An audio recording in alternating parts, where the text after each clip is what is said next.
Hello. I just wanted to appear with a quick video that I was inspired to create, and I hope this can be of value to someone. But sometimes in this life, we have experiences that are very daunting and very they're very they're almost a little bit defeating because as we're doing the best we can, like maybe we've just acquired a new skill set or we've improved something about ourselves, and sometimes you get like that kind of blank stare where you actually might have came with something cold. You actually might be being something cold, and you get that same blank stare, indifference, which is really one of the more unpleasant things about what it means to exist and be alive is that indifference is one of the worst. But then you might also get, on the other hand of that, you might get antagonism and contempt that is not, it's not commensurate, means like worthy. It's not commensurate with what you're actually bringing and what you're capable and who you are to other people or to life. And you simply get people that can't get up, they can't respect you, and they can't be attracted to you. Come as you may, come with your best. And what I wanted to say is that in this life, I've worked with people of like a lot of different levels of development, all kinds of levels of development. I've worked with some of the most, I've lived and been around some of the most people with some of the highest caliber of social skills that I've perceived, whether in real life or in media. The people with the stronger social skills and maybe even appearance and presentation would be people I met in real life. And then I've also met people who were challenged socially. And then I've also met some of the people who are challenged socially, who are gifted intellectually or artistically. And then the other people who are gifted socially can be, you might think, challenged intellectually or artistically, or at least in terms of putting the effort that it would take to be. So you have people of all different levels of development.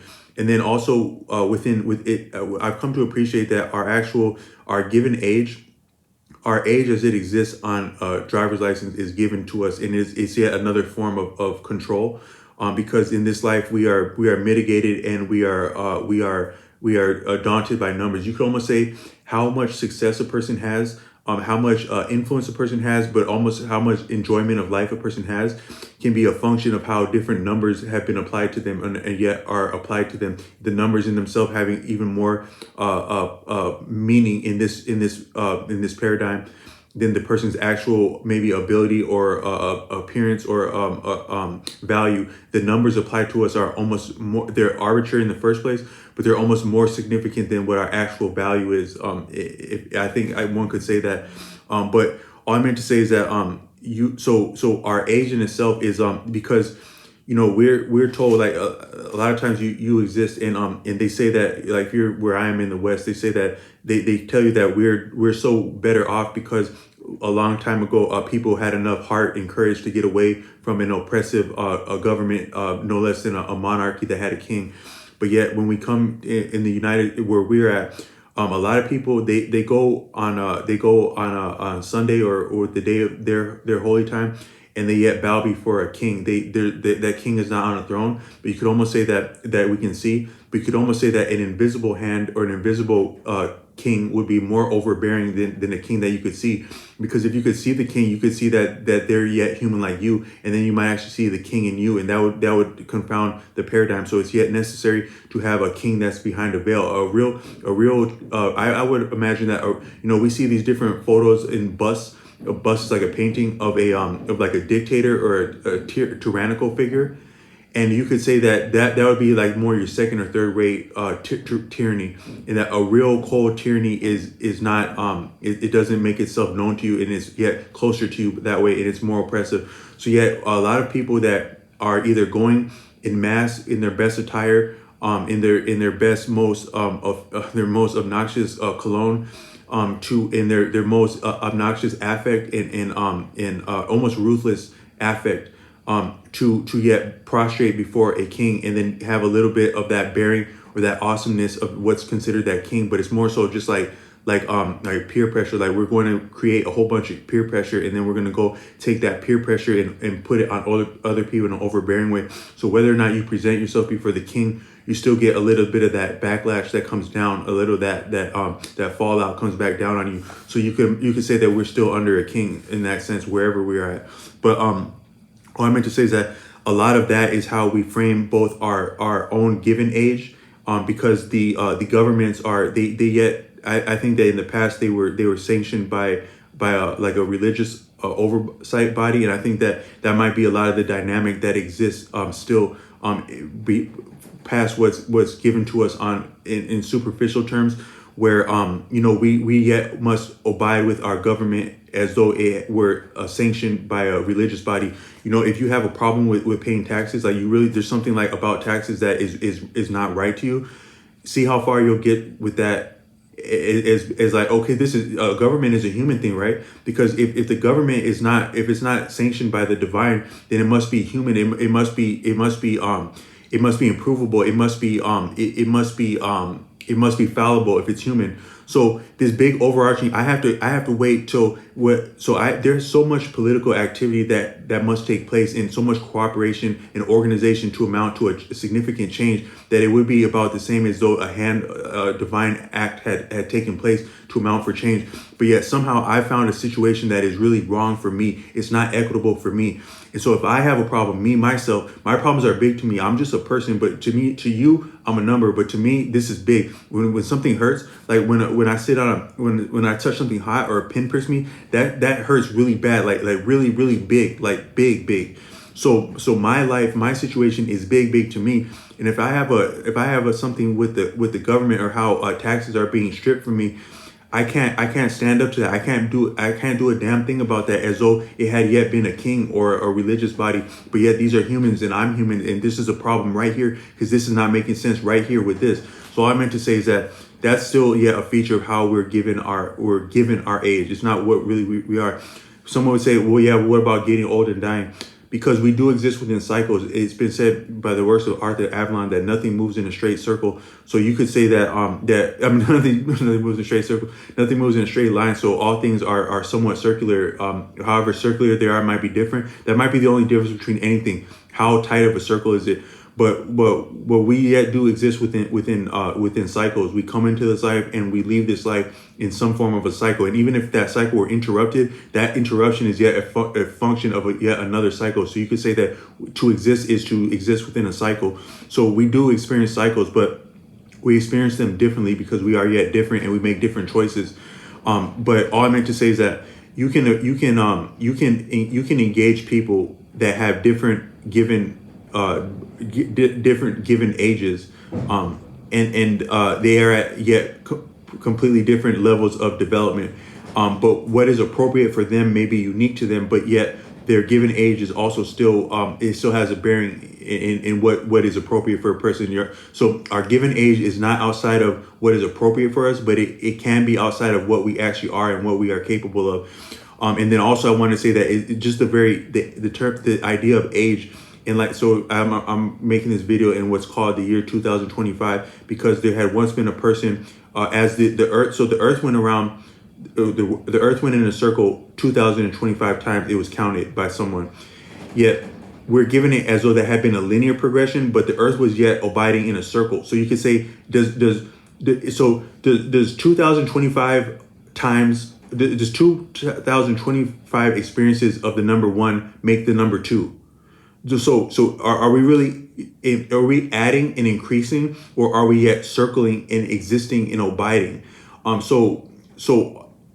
then also with that is that if you were to have existed for this expanse outside of the orbit or the rotation of the Earth, is it still also the year 2025 outside of the Earth's orbit? And was it for that entire expanse? Or maybe was it a present moment outside of the Earth's orbit and yet also on the Earth's orbit, in that being on the Earth's orbit gives it a sensation of time, because it's necessary to have a sensation of time within the broader cycles of nature to exist within, to perceive stimuli and exist within stimuli efficiently. It requires a sensation of time, but that doesn't mean that sensation is the same thing as an absolute time. But we're given our age as though this is absolute, and this is what we're capable of and not capable of. But yet with that, you will meet people at all different points of development, and what is a higher given age does not necessarily amount to more maturity, more having learned from experiences, because we can all be given experiences, but did we choose to learn from them? That choice is yet as important as the experience. However much experience, the choice that and reflection is still a part of that, because there's value there's value in favor in making strong choices, and there's also a capacity and a strength that comes with making choices, maybe a function of discipline. So if we're yet abiding by some form of discipline and another person is abiding outside of discipline, yet we're subject to their purview and their authority because of that perception of experience, there can be inequity and also abuse in that. But then the other is true, because in this reality, I've come to appreciate that I think inexperience may be worth more than experience fundamentally. I've said that, I've reasoned that in different ways. Like if I had been like in a public venue and then I say something just out of pocket to like a person working at a register or just anyone in the vicinity, I might not know that someone there is lethally trained and they could put it on me right there on the spot, because I had got out of pocket while I had the appearance of being experienced and being a member of majority. Where if a younger person with less experience, or even a person of majority that looks like a younger member of majority, or a person younger than majority, and they make that same, if not more egregious statement, they can slide because they have lack of experience. They're perceived that way. So we actually are more so penalized for having experience. But then also, like, I've done different things, like different delivery platforms where I have a track record. And there's only two. If you have like a real track record for something, like for me, like for delivery, there's only two people that are going to actually recognize that as being of what they're going to know what that took, and yet actually recognize it and appreciate it fundamentally. That's gonna be the person doing your taxes, no less. If they also do that type of work on the side, or they just see enough 1099s and W2s to actually know what went into that kind of number that you're showing them. And then also like the people that you call for support, because I talk to people for support abroad and overseas, and they have some of the most redeeming and enlightening competence in customer service that is true humility. We talk about humility this and humility that. Check out the humility of someone that's maybe helping you overseas. It's really a lesson in for me it's a lesson. It's almost a spiritual lesson and a lesson in faith, but no less a professional lesson in how sometimes people from other backgrounds, or even where you're from, that customer service is profound. But those will be the only two people to recognize anything. Even the platform itself won't recognize a lot of your strong suits. And so I've done different things where I think that my track record is I'm like a higher ranking member on the platform that I use, because I understand how to engage with it to achieve rank, but also because of the volume of work that I sustain with it. But I think that they're always asking, do you have a family member who'd be interested in this? And I think that if I actually did somehow manage to recruit someone to come on board, they would have more favor and a little bit even more privilege and access to the app on certain metrics, just coming in right off of Green Street. And I think that can be the same also in different social settings, and that lack of experience can actually be a lot more valuable because people want something that sometimes people just want a clean slate. So a clean slate can be worth more than a masterpiece. I think maybe that's the real highest degree of both potential and accomplishment. Where does inexperience and experience meet? Where does a blank canvas and a masterpiece, where do those overlap and meet? And that might be like your strongest look right there. But all I meant to say is that we can get penalized for experience, and also we can get penalized by inexperience. So we can be having experience, lessons, all this and that, and yet we come across someone who has a younger given age by their estimation, and then they can have a level of leverage by having a younger given age, and also appreciating the values of the general the mores that we're beset within. So they actually can appreciate that by on a lot of metrics. They might have the actual leverage in a dynamic, and so that's where we see sometimes ageism. It goes up and it goes down, and it can be difficult. But all I meant to say is that sometimes we do our best in life, and people aren't trying to hear that. People really aren't trying to hear that. And so what I meant to say is that sometimes they actually might not be man or woman enough to actually to understand or enjoy, because you have to yet have experience to enjoy certain things. I know some of the coldest wine in where I'm from, and I don't think that people without having certain experience could really appreciate what that wine is, or if they could appreciate it, to know how to appreciate it, because they haven't had experience appreciating it. Also, it takes experience sometimes to appreciate. Sometimes it takes inexperience to appreciate, but sometimes, yeah, it also takes experience to appreciate, and experience appreciating to appreciate, and maybe experience appreciating to appreciate inexperience to yet appreciate experience. But sometimes people simply aren't man or woman enough to either be attracted to you or respected by to you, or but to respect you.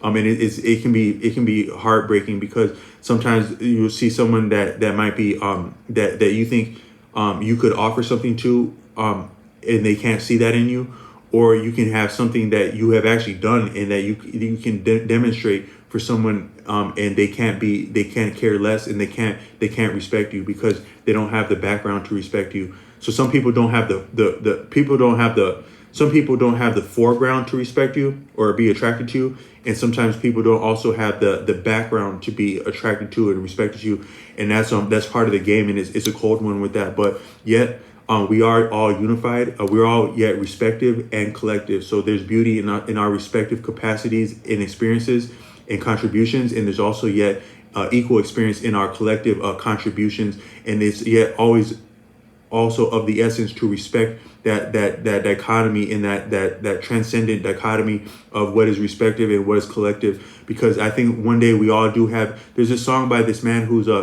credited with being the teacher of Bob Marley.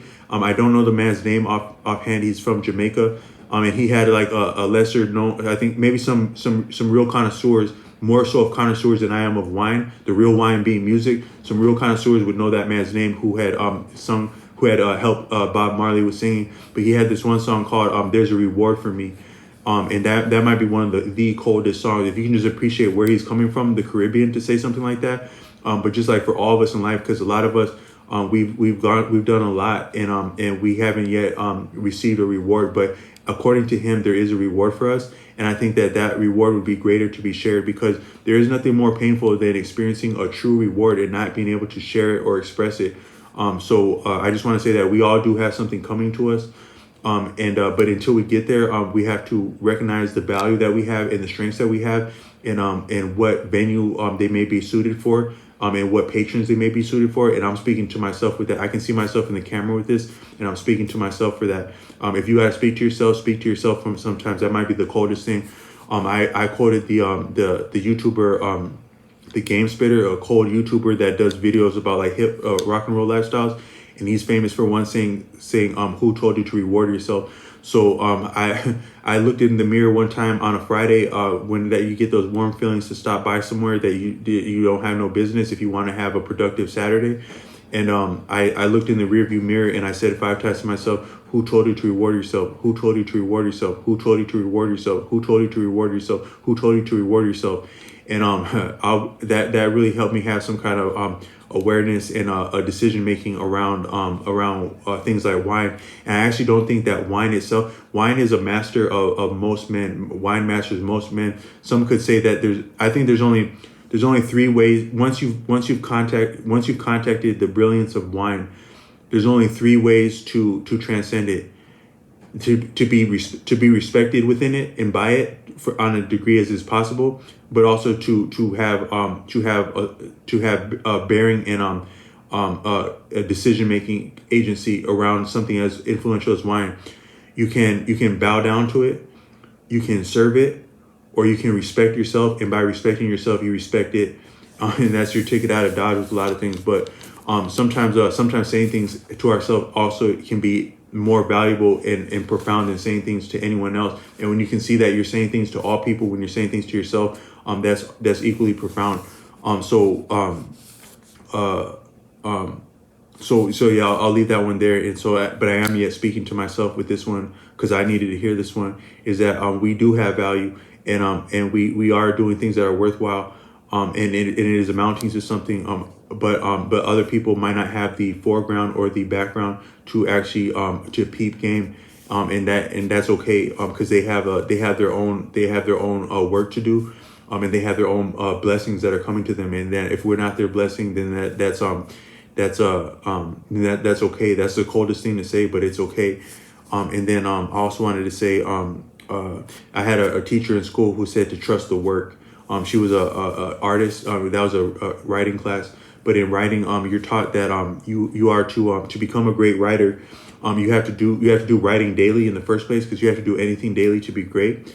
To make it count for something, I think it has to be as close to daily and as many times as you can get it. Like similar, like how a smoker would do. If you want to be good at anything, approach it how a smoker would do. 5 minutes here, cool. 3 minutes here, cool. Another 5 minutes here, more cool. Another 3 minutes here, more cool. And now we're getting somewhere. But as a writer, you need to be writing daily. And then there's also something called like where you're like creative writing, which is like saying anything that comes into your mind, but actually going into painstaking detail about what comes into your mind. That's very powerful for all forms of writing and expression, really. So creative writing, non-creative writing, or maybe you could say there's no such thing as non-creative writing, but creative writing, prose, literary writing, prose, poetry, music, comedy, is are we doing it daily? Are we doing it free form, like with inspiration? And then and that's how we get good. So I was telling some people that there might actually not be as many like you. It's not often that you bump into someone who's like really funny, like appreciably funny. And I think it's just simply because a lot of people don't practice it. Like a lot of people aren't willing to stick their foot in their mouth anywhere they can get away from it. And what I've learned is that all places are appropriate places to practice bantering, except for where you live at, because you're stuck with those people. And so if you were to float one that didn't go over, because I've said like this is a little bit hard, but I said like what is a air traffic controller and a comedian who is who's also an air traffic controller and moonlights at night as a comic have in common is that most of their work lands, but some of it doesn't, and when it doesn't, it's going to be quite a scene on your hands. But that's actually true, because saying a humor that doesn't go over well can make as much of it can be as heavy and consequential as actually an aircraft that didn't land well. No kidding. But with that, I would say humor around like places where you live, maybe even a romance around places where you live. It might not be smooth. There's a movie from the 90s called How to Be a Player, and in there he said not to try. He, as smooth as he was, Bill Bellamy. That I talk about different goats on this channel, and now to put Bill Bellamy there is like it's like damn, like do I even have like permission to say a name like that? But he was smooth. He was colder than hell on that How to Be a Player, and he was saying don't try that stuff where you live at. And I think that every time we get away, you hear, sometimes you're graced to hear like little different things from players in your life. And every time you get away from that, you pay for that, and it hurts. So I would say that where you live at is not appropriate for romance and humor also, because you're stuck with those people. But besides that, you should be, if you want to be like cold at something, you should be trying to do it every so chance you get away with. I was at a coffee place the other day, and this guy was like, thanks, brother. And I was like, dang, you get along good. You get along well with your brother, because me and my brother can't stand each other. And then I didn't know that had been the manager he was talking to. And I was telling him, like, they say the devil is in the details. I was like, no, the devil's in the birth order right there. That's the coldest thing, is the birth order. And he could appreciate that. And I was telling him that my younger brother is a firebrand, and he's more so of the firebrand than I am. And he was like, when he was little, he'd have this little cushion on the couch, and my friends would be 6 and 7 years older than him, in middle school already. And he's like this little guy, and he wasn't trying to have them touch his cushion on the couch. He would let it be known how he felt about that cushion. He would stand his ground from a young age. So shout out to him for that. And he's one of the greater artists that I know. And it's because he's never been shy about marching to his own brand, even leaving public education before his time, and yet amounting to a profound artist, incredible artist, doing it his own way. He didn't shoot the sheriff yet, but he shot the deputy, and he got away with it because he did it his way. So if you want to be getting good at stuff, you got to be doing it as much as you can, and then and that means as much as you can. And one of the coldest ones would be doing like a spontaneous like a form of consciousness writing. And I think that could be applied across different realms. But even whether doing that or anything, is that trust the work is what my teacher taught me. Trust the work, engage with the work, and then the rest of it will kind of follow. It's kind of like that wake. Like if you went on a boat and you're trying to like you're trying to give yourself your own experience of wakeboarding. That there's not going to be any wake to if you're just sitting there with the boat parked worrying about the wake. There's not going to be any wake to enjoy with your board. You actually got to start making motion out in that lake, and then you're going to have waves on waves on waves on waves and ripples on ripples, and you're jacking up that whole lake, just you and that boat, and all the people that are like eating brunch and eating lunch on the shore. They're somewhat aware of that this lakes this motion that you're kicking up in the water in these waves, and then they start seeing people doing flips and crazy stuff off that same wake that you're making with that boat. But you stop that motion, and that wake stops, and that lake goes back to dead right there, and there's no fun to be had. There's no nothing to be had. Well, maybe actually you could catch the colder fish when the lake is still. So I got to work that one out. But at least on the surface, there's no fun to be having unless we're making motion. And the motion is more important than the wake is what I'm saying. So shout out to everyone putting in work out there. And then whether people are rocking with you or not, that's their prerogative. And it's also your prerogative to be a rock star. And you keep being a rock star long enough, and they might hear about your ass somewhere they can't help it. And if that stuff is rocking, they're going to be stuck in line somewhere like, damn, who wrote that? That's my stuff right there.